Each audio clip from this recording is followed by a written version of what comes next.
Ever heard the one about the guy who made $600 billion and still ended up broke?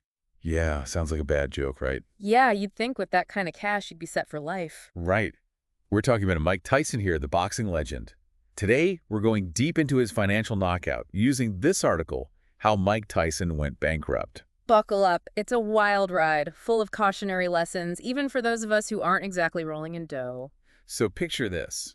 20-year-old Tyson, already a heavyweight champ, raking in about $7.5 million per fight. Yeah, and this is back in the 80s. That's like, what, a gazillion dollars today? Pretty much. By 1990, he was pulling in a cool $28.6 million a year, endorsements, the whole 9 yards. Yeah. Remember Mike Tyson's Punch-Out? Oh, yeah, classic. But it's almost expected now.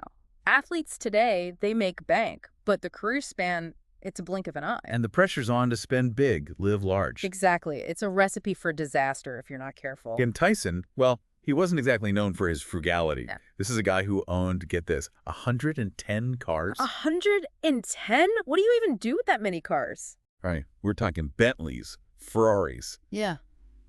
He even gave some away like it was nothing. It's crazy, but it's not just the quantity, it's the extravagance. The guy had a 21-bedroom mansion, complete with a nightclub. And a casino. Don't forget the casino. Oh yeah, and a lake. Who needs a whole lake in their backyard? Apparently Mike Tyson. Talk about a lifestyle. But you know what really takes the cake? What's that? A $2.2 million solid gold bathtub.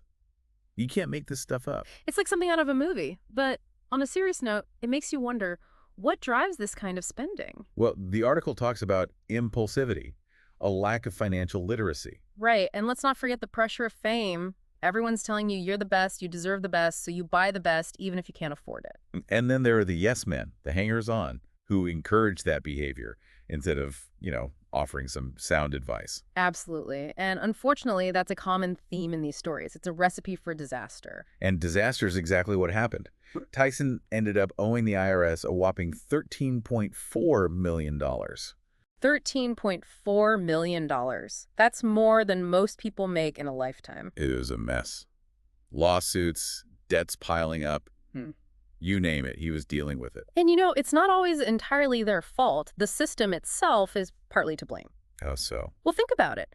Short-term contracts, fluctuating income, agents who are more concerned with their cut than the athlete's future.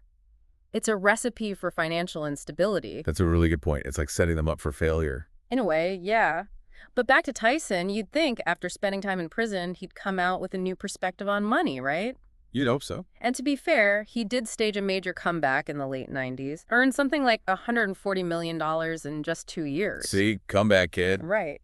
But old habits die hard. Ah, so the spending continued. Astley, yeah. It's tough to break free from those patterns, especially when you're surrounded by the same temptations. He tried to box his way out of debt in the early 2000s, but he lost his last 2 fights, went bankrupt in 2003.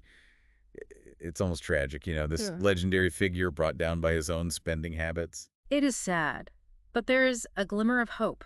He owned up to his mistakes, even referred to his spending as an addiction. That's huge.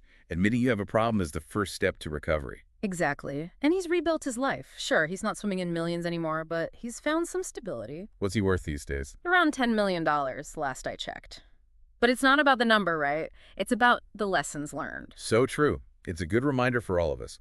Financial literacy is key, no matter how much money you make, or don't make, for that matter. And maybe think twice before buying that solid gold bathtub. Or that 100th sports car. Well, there you have it, folks. The wild, unbelievable, and ultimately cautionary tale of Mike Tyson's financial roller coaster. It's a story about the pitfalls of fame, the dangers of unchecked spending, and the importance of financial literacy and a solid support system. Because no matter how much you earn, it's how you manage it that truly counts.